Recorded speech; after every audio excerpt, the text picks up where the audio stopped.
There.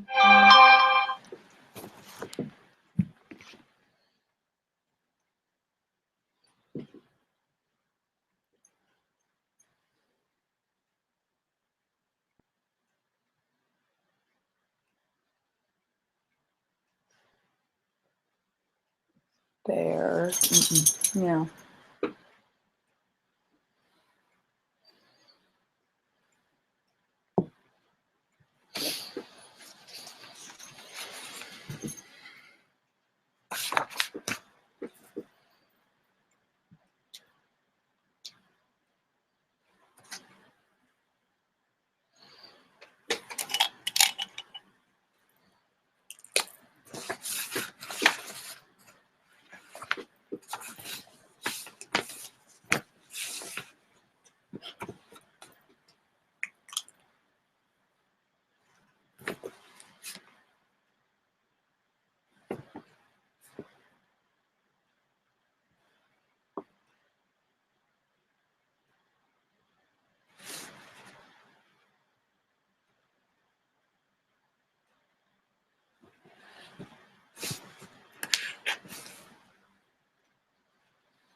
Oh.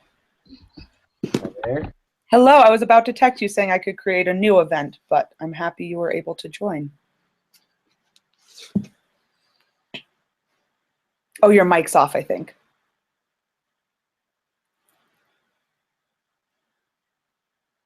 Hello, I was about to text you saying I could create a new event, but I'm happy you were able to join. Oh, your mic's off, I think. What is going on?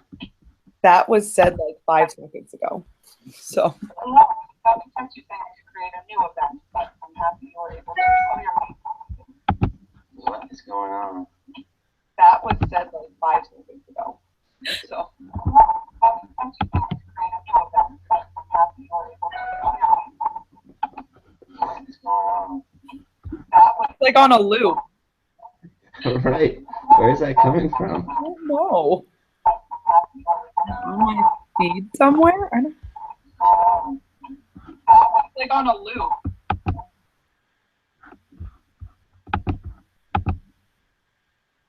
I think it stopped. Are you there? I am. Are you still there? I am, after it stopped looping me through. Holy cow. You know, technology, it can be confusing sometimes. Jeez. Cool. All right, well, we're here, so that's good. And we're week 5? And I got your Google Doc. Yeah, I see that you pulled it up, so. With Leslie on it so far. I think that worked well last time, so we'll just continue with that throughout the rest of the PLCs. Awesome. And then I guess I'm the director and note taker. Okay. And you're the grammarian. All right. I'm ready. How would you like this to run? So I'll just go through. We both know Leslie, which is good. Again, I think it's been good that we've been both picking students that we both have through the day that we share. And it gives, at least it gives me, you know, a new perspective because I don't get to see a lot of their writing that much. So it's nice. It's nice to And see them same, in other ways too. yeah, and same with me as far as like pushing them to write in science and social studies in those Exactly. content-based areas to see some of their strengths and what I can do better. Yeah. Um, so we'll just start with Leslie's initial access scores. It, in listening, she is the level 5 bridging. She's a very good listener. She carries out oral instructions containing grade level and content-based language.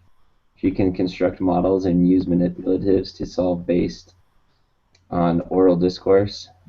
She can distinguish between literal and figurative language in oral discourse, and she can also form opinions. Yeah. I would agree with that. She's really, throughout the year, shown that next level 6 reaching, some of those reaching skills, which Hmm. are grade level listening expectations. So she's like right at that grade level um, ability in Yeah. listening. I would agree. In speaking, she's also at the level 5 bridging. She can justify and defend opinions, give content-based presentations using technical vocabulary. She can sequence steps in grade level problem solving. And again, jumping into that level 6 reaching of the grade level expectations of speaking. So Hmm. um, she's been doing awesome. She has been doing really well. In reading, she's in level 4 expanding, so just a little bit below her listening and speaking levels. She is classifying features of various genres of text, match graphic organizers to different texts, find details to support the main ideas, difference between fact and opinion in a narrative and expository text. Yeah. Um,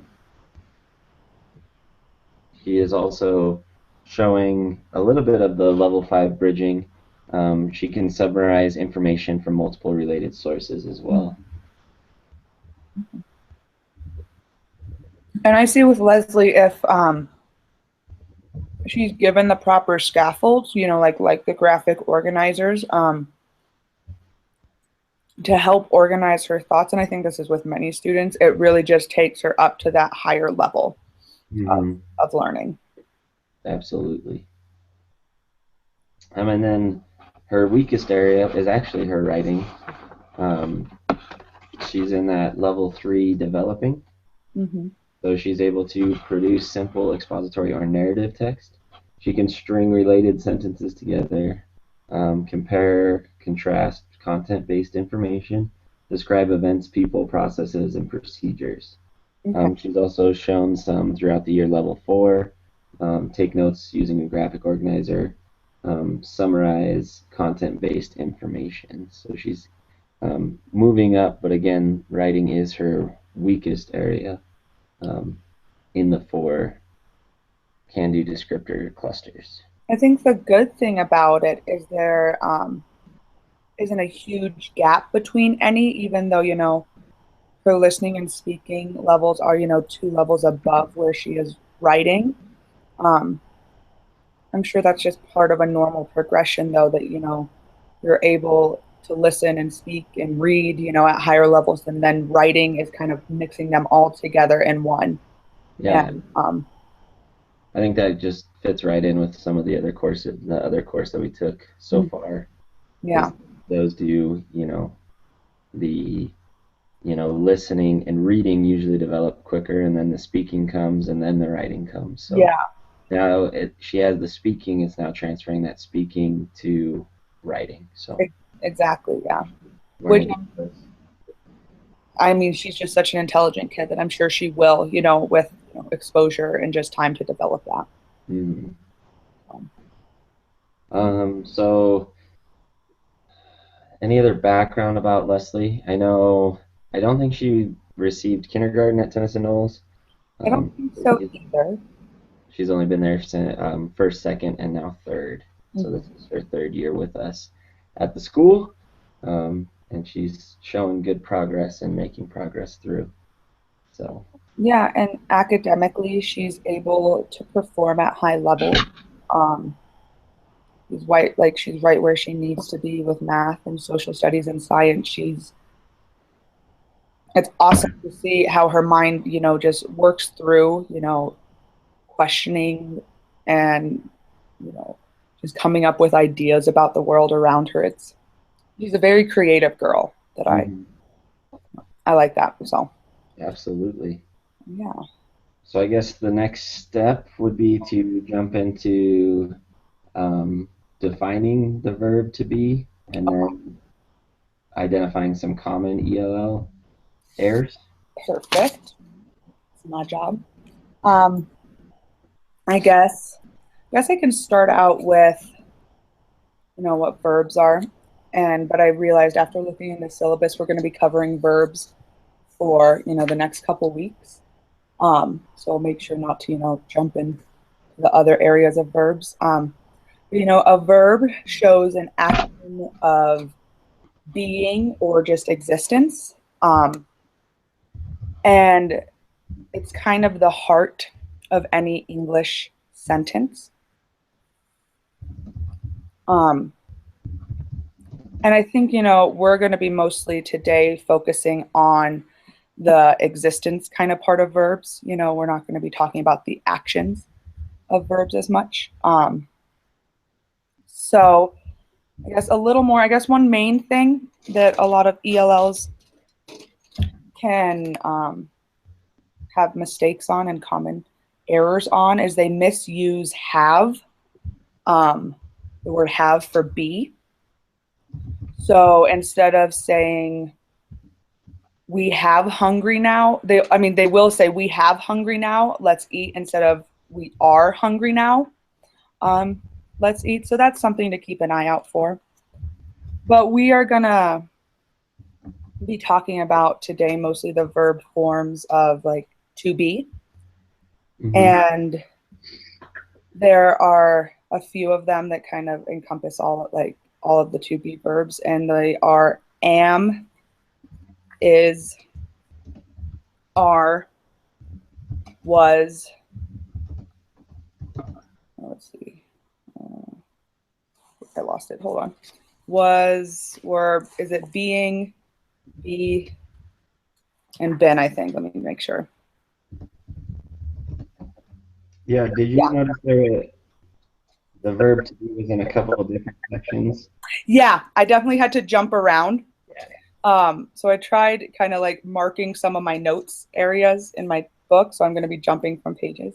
Yeah, and I Um, will be doing the same because I found that they were in a couple different areas as I was reading. yeah. So, I mean, it just keeps us on our toes a little bit. Um, I think there's just so many, what was it, 12 different, verb tenses. So I think that's why it's kind of hard to jump around a little bit. Yeah. Um, but I guess, since they're so frequently used in English, it's really important that we, make sure to teach them in an effective way. Um, but it also, as I was reading the book, it was good to hear like how it's very easy to start implementing strategies to teach verb tenses to be um, early on in language development. Um, but some common ELL mistakes that I guess we should be aware of is that do not use am, is, or are with the wrong subject. Um, so I guess the example for that is Joseph and Mark is in the kitchen. So they're using is wrong. They should be using are. Because of the plural versus singular Yeah, thing. exactly. Um, then they can sometimes admit the am, is, and are from a sentence where, their example is India and Pakistan, two different countries in Asia. So they're just admitting the are, saying, India and Pakistan are two countries in Asia.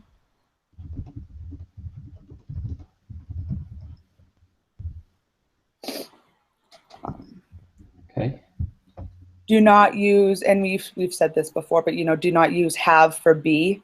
So the author of the book has 49 years old instead of the author of the book is 49 years old. So I think that's just a different verb tense to not get confused with. And then also to just not to forget to include the subject that you're talking about, because sometimes they will just omit the subject and kind of skip over it. So their example is, my brother's name is Kirk, period, is 47 years old. So instead of saying he is 47 years old, they kind of just jumped right over to the to be verb. What I was really, I guess I never made this connection because I realized as I've taken this course, I was never explicitly taught grammar as well as, some of our students deserve, I feel. And just the forming questions aspects of the to be verbs were really interesting for me.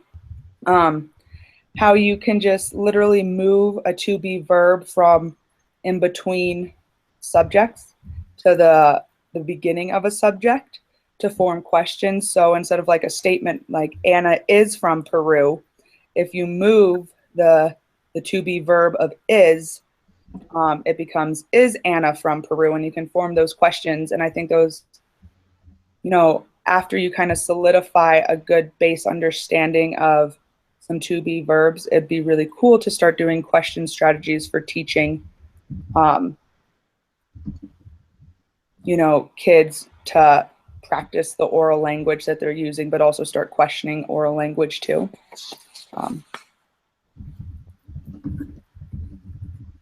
Yeah.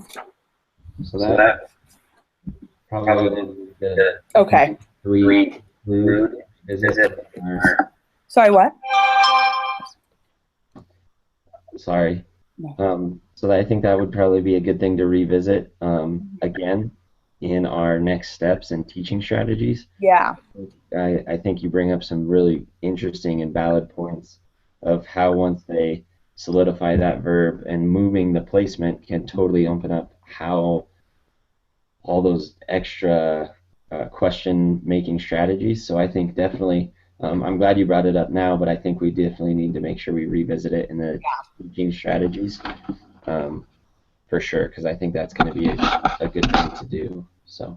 And I guess also just really quickly with, since we're still a little bit on, not common ELL errors, but still on the verbs, how they play a lot into contractions and forming contractions, because contractions, incorporate, subjects and verbs together. And I'm sure we can talk about that later, because those are more advanced skills, I feel, than, the basic levels. But they're definitely things that we want to expose our kids to. You said contractions to the contractions. So like instead of I am, you could just do I'm. You are turns into your. Okay. So you're combining that subject with the verbs to be. And then also kind of just talking about negative forms to be, being that you honestly just put a not in front of it, and then it turns into a negative thing where you're not going to be doing whatever that action is. And I think those are things that I take for granted, knowing that exposure to the kids will help them, understand it more. And focusing our attention on explicitly teaching those skills and not just relying on because I'm a native speaker and it just doesn't sound right, and not giving them those kids that answer, that terrible answer of it just doesn't sound right. Yeah. And because that's how we say it, kind of thing. I think you're right, that explicit teaching, it also just allows them, have a time where they make a realization, instead of us being just like, no, that's wrong. They don't actually grow from that. They're just told that that's wrong, instead of an explicit teaching experience where they can see why it's wrong, and see how to work around it. But yeah, those are coming later. We're kind of jumping ahead. I'm sorry. Oh no, you're good. All right. Is there any other common ELL errors that you can? With the other verbs, I think those will touch on other verbs that we'll do in the next couple weeks. So I don't want to jump ahead to all the verb errors they can do. Right. So I guess we can end it with that. I think for me, it's just the ones that jumped out to me were the misuse of that they have them in some form, but they have the to be in a sentence in some form. It's just the wrong to be. It's the wrong to be. Yeah, Uh, that's true. like they will include some sort of the verb to be, but they won't use it correctly. Mm-hmm.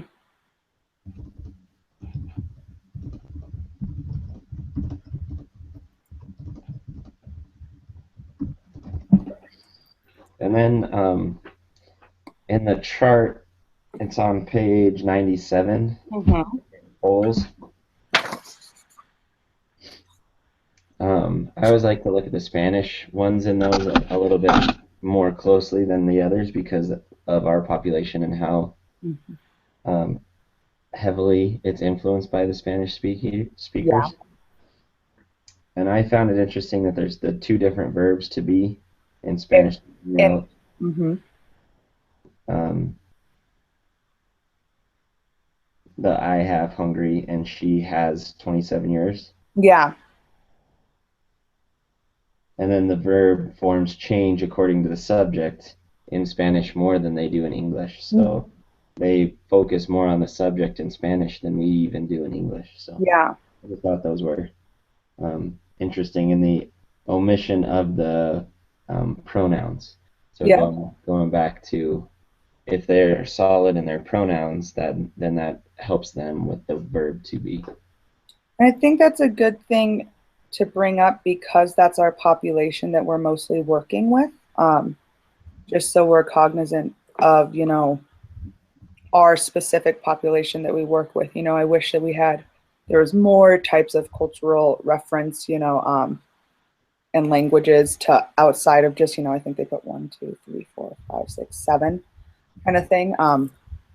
Want more kind of thing, just so you can really know more kind of like for On's background and Monk kind of thing. I'd like to know that how their language transfers over to be verbs kind of thing. So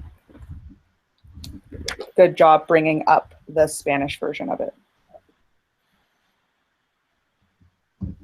And also, I guess going on kind of for all languages, many ELLs placing no before, like they place the word no before the verb, which can cause, some confusion. So their example is like, I know am a teacher instead of, I am not a teacher. And I think they just have to, I guess a common EL error would just be the movement of the verbs in different sentences. Mm-hmm. So, because English really relies on like the order of the words in the sentence, which is hard to learn because of the different contexts. Right. Maybe. So, yeah. Awesome. Yep. So I guess next is moving forward to the writing passages. Mm-hmm. Um,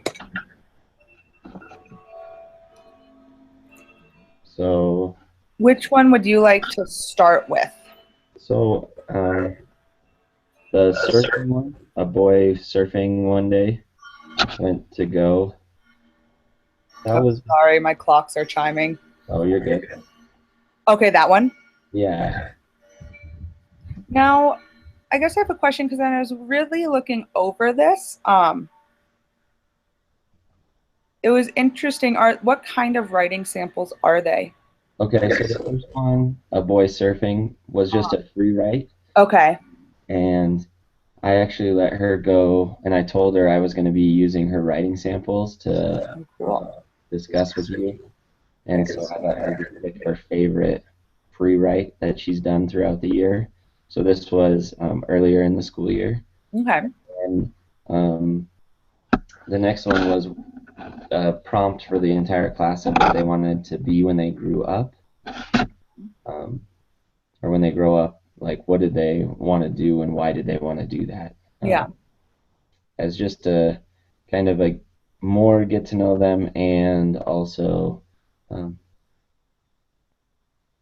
have a good writing prompt for them to think about um, why school's important and what their next steps are going to Yeah. To reflective on what their ambitions are. be. It's So, interesting to see just the difference I feel between these two. Like you said, this one is kind of earlier in the year, the surfing one. And I feel like she's collecting her thoughts a lot more in her second one. So and I think with her having a direction is, yeah, is definitely helpful when she is kind of just going for it and just writing and just going. She just kind of is writing sentences and writing to fill the page a little bit. Whereas when she's directed with a specific prompt, she really dives into the writing and is a little more focused. okay, yeah, I see that in her math too. Just giving explicit instruction really helps her. Yeah. As expected. So all right, so did you say we wanted to start with the boy surfing? Yeah, just because that one's a little bit earlier in the year, and then we can go through those and then move on to the next one. Okay.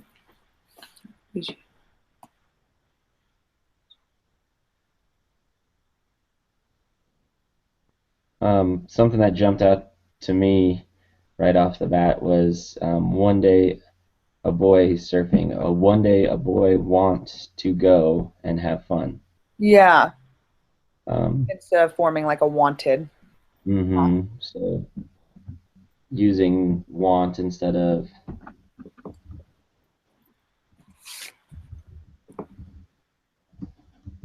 And I think that shows, maybe helping with tenses of the verb and, you know, adding the ed to the end will make it happen like in the past instead of presently.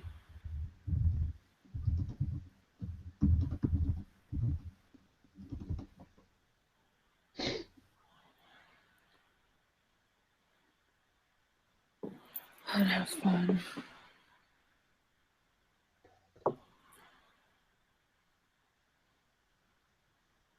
Now, do you know if we're like, should we identify,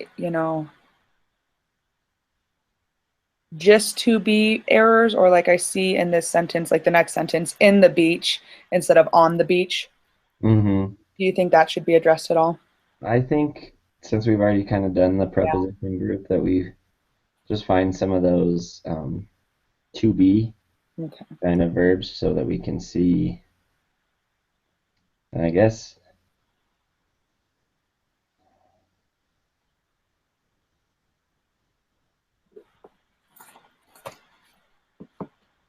And in this sample, she doesn't use very many of.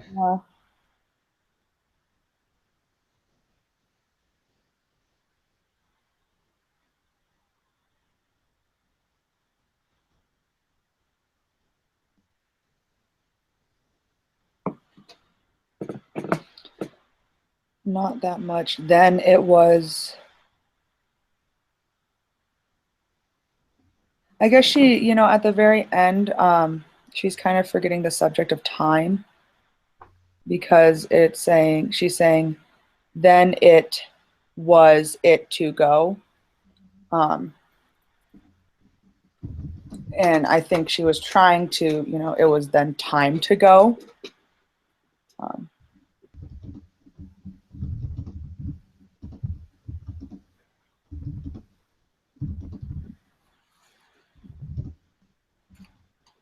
but above, she makes a claim saying it was funny. So um, she does use the right kind of leading word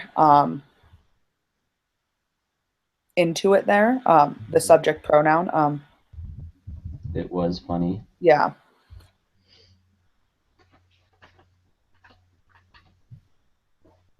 So that shows she has the skills to use the right subject pronoun before the to be verb. Um,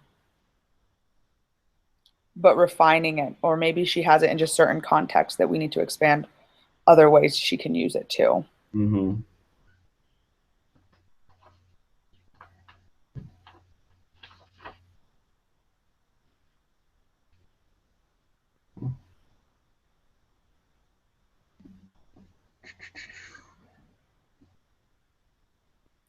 It's interesting to read her writing because I feel like her ideas are a little over the place it's hard to follow up points. Mm-hmm. Yeah. To when I was reading her other one, like I saw her ideas flowing. But kind of like you said, she had a prompt in the other one. So Yeah.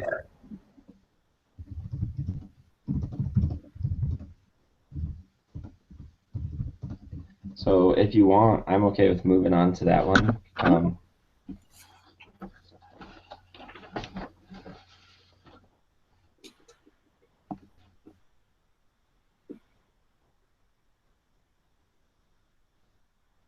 I mean, even in the first sentence, she's using the verb to be, literally to be a doctor um, in the correct way, introducing it with the right subject pronoun.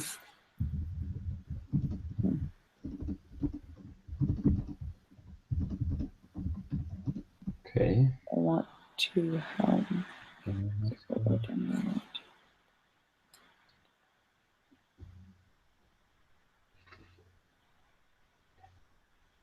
But then farther down, it goes into I want to work at Denver Health Hospital because here was where I was born.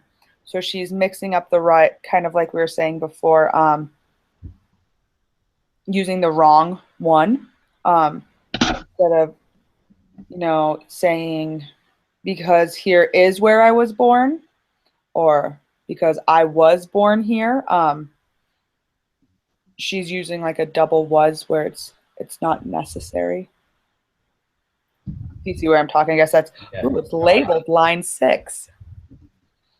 I don't know why she did that. I guess because we're focusing on fluency so much in reading. Yeah, it makes it convenient. So,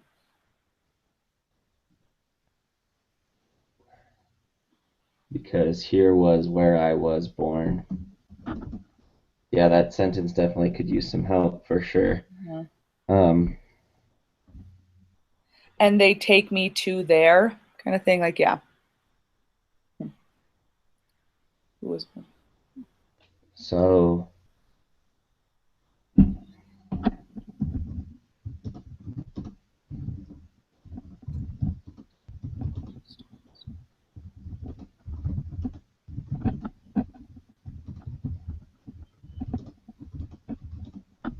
I guess going down more to line 12 is where I mean is another kind of like mistake where I see where are sick. So I want to help other people if where are sick. I think she was trying to do a different questioning kind of like word like who are sick, even though it's a statement. hmm or she could have said if, um, oh, so I can help other people if they are sick, and Yeah, she used the correct are there. but just kind of the wrong leading verb. I mean leading word. I can realize I haven't typed. Oh, sorry. Oh, sorry, I was. Okay, I'll let you go. Sorry. I just realized I haven't been really helping. So, Oh, you're good.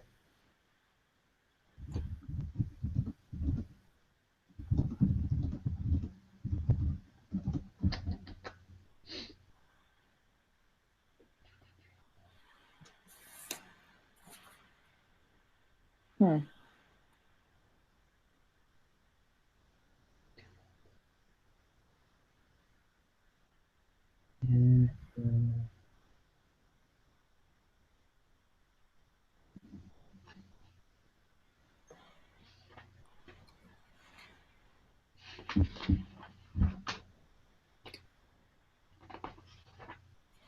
I mean, sorry, kind of jumping back because I like to reread because I realize I miss a lot the first read through. No, that's fine. Um,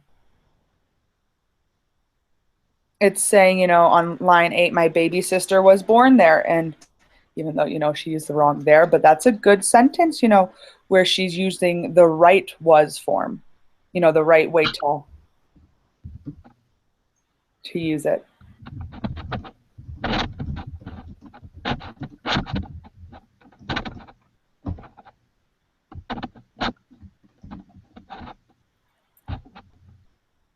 Um, I guess it's good. Something that's a positive is um, her using the was and not because my baby sister are born there. Like she's Hmm. switch into the was born there. Um, Exactly. It seems like she has a very good, I guess, like conceptual grasp of the proper times to use, you know, um, the different to be nouns, whether if it's like a singular I am or a plural we are kind of thing, She seems to understand that at a yeah. pretty good level. hmm Um,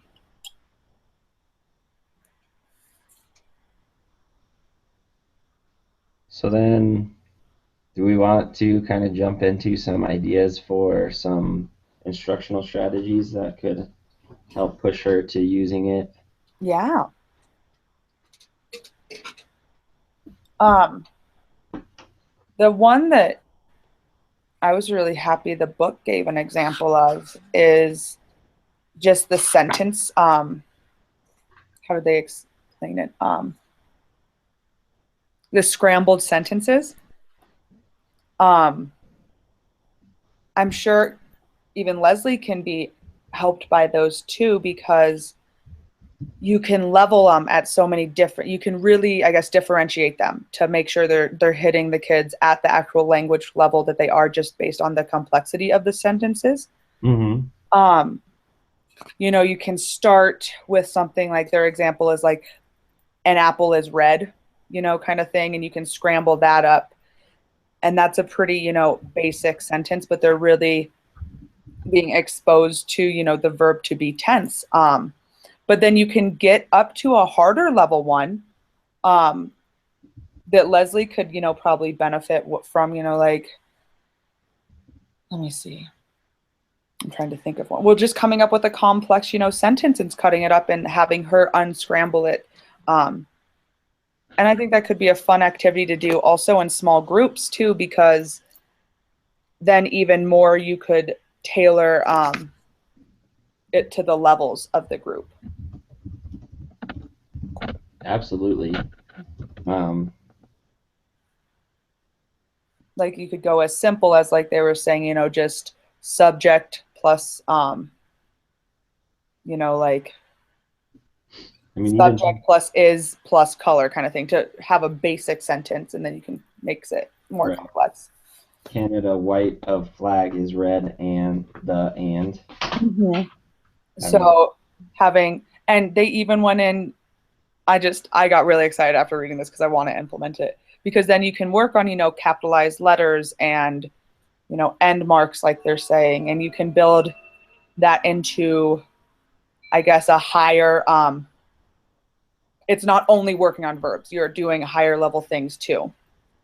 okay, Um, so like, how Canada is capitalized. Is it capitalized because it's the country? Is it capitalized because it's the beginning word? Like, um, where does the end mark go after you form the sentence? So, and I think kind of like how you're adding it, those can be small group kind of lessons too. hmm Um,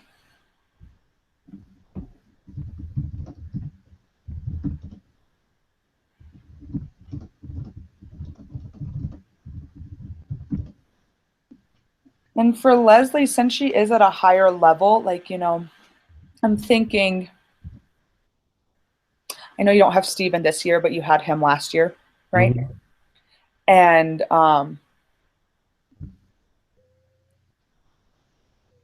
And I realized just fill in the blank sentences I think would be really, beneficial for him as I was reading that, fill in the blank sentences where he has to choose the right form of, to be verbs would be really good for his writing. And of course, starting with, a word bank, and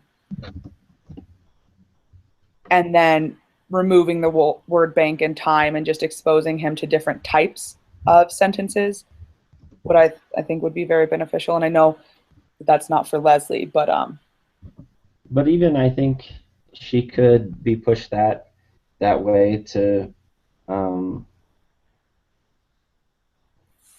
to fill in the blanks with the correct um, you know you could even use the fill in the blanks where you give her R and she has to pick the correct subject, yeah. noticing R goes with a plural so that Mhm. she doesn't say um,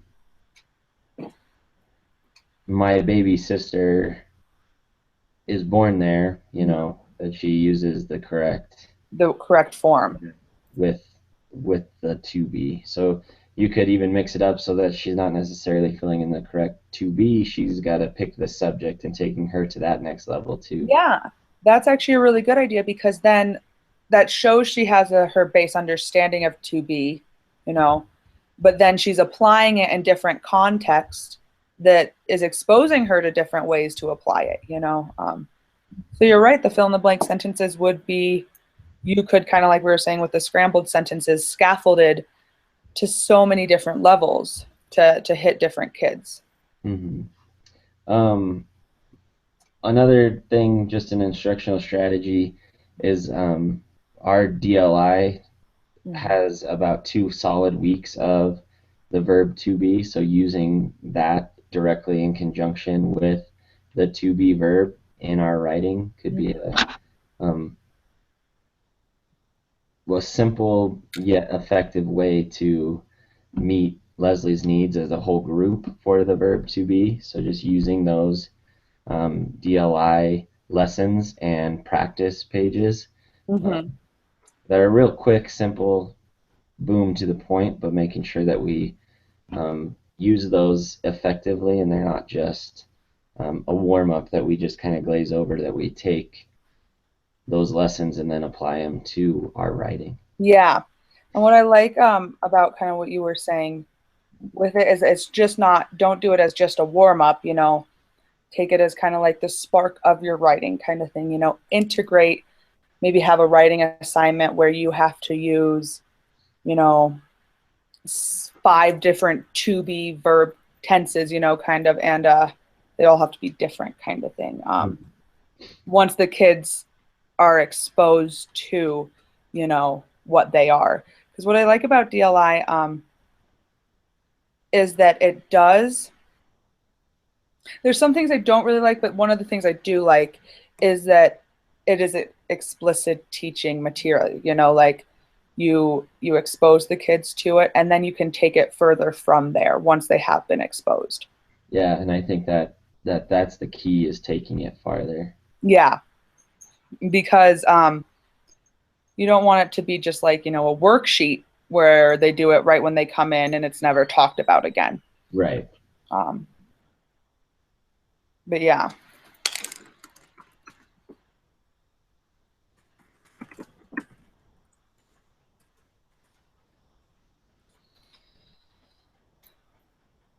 for Leslie though, let me think. Even something that might be good for her could just be her being more aware of them by maybe, having a reading material where they have to go and highlight um, all the to be, verb types. And there she's, interacting with the material. Um, and she's having a purpose for interacting with it. Um, but I think that could also maybe be beneficial. Well, maybe why did the author use that? Not only just finding them, but then explaining Explaining them. why did they use that? Oh, because it was the two friends, so it was plural. So Mm-hmm. the author had to use that. Yeah.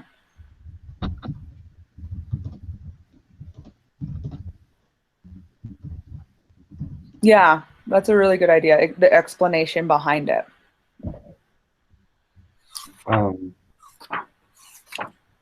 for small groups, I think something that would be beneficial is like what the book on page 98 discussed, Pulse discussed. Um, use examples with nouns. So Mhm. you use the blank is a singer, and then they can fill in the blank with nouns, talking about how um, blank is a singer, blank is a president, blank is a soccer player, and really focusing them on you're putting a name of a specific person there. You're using a Yeah, name to make that to be verb correct. yeah. Then you can expand it to adjectives. The sky is blue, a dollar is green. Hmm. The grammar book is red, so then you're taking it to adjectives. Um, then the prepositional phrases. Yeah. If you have students or a group that really needs that prepositional phrases as well. The clock is on the wall. Blank is by the door. Yeah, and I think what's nice about that is like that you can see the kids would then be moving up those language ability levels there, because those are getting more and more complex of I think sentences, um, and that exposure would help them. Hmm. Yes.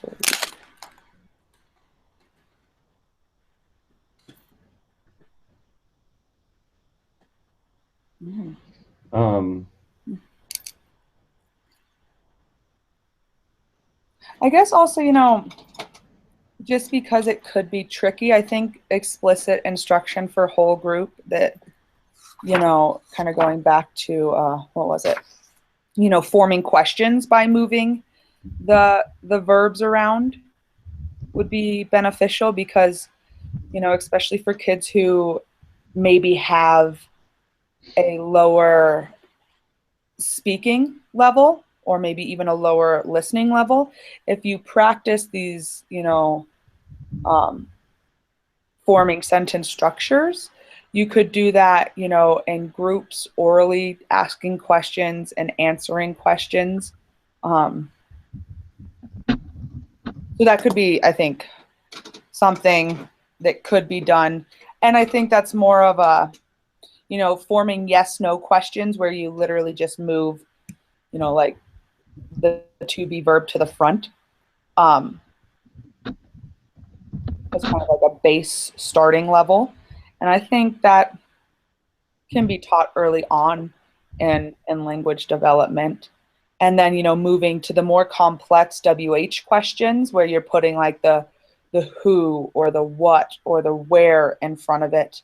Even that, can be introduced once they have a good yes or no question baseline. Um, and that could even be like a daily, forming questions and asking questions with to your partners and stuff to find out more about, you know, your partner, and that can create a classroom environment that's pretty welcoming, hmm. um, along with practicing language skills. Yeah, I think that's great. I think that's a good idea. I think it was cool that the book put in an actual example of, you know, manuscript of like how a conversation occurred in a classroom. Yeah, that was a good example. I like that. Mm-hmm.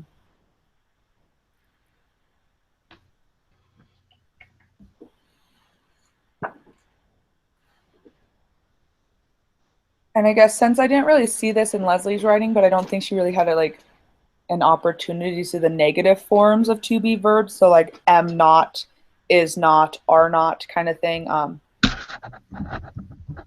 Just making sure, that those are understood as well. Um, and if you're talking about past times, it would be like was not, were not kind of thing.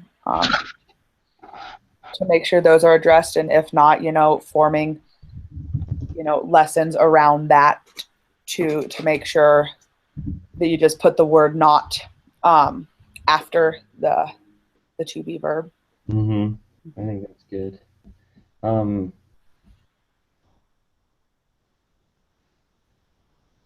I think a big one, like a small group lesson, would be also like using a sentence with a singular and then changing that same sentence to a plural. And how does that change the verb and making sure that those um, they're recognizing the plural versus Yeah. singular. Just because they can mess up the sentence based upon what it is. Yeah. Mm, And would you think that that's an explicit teaching kind of opportunity? absolutely. Yeah, I agree.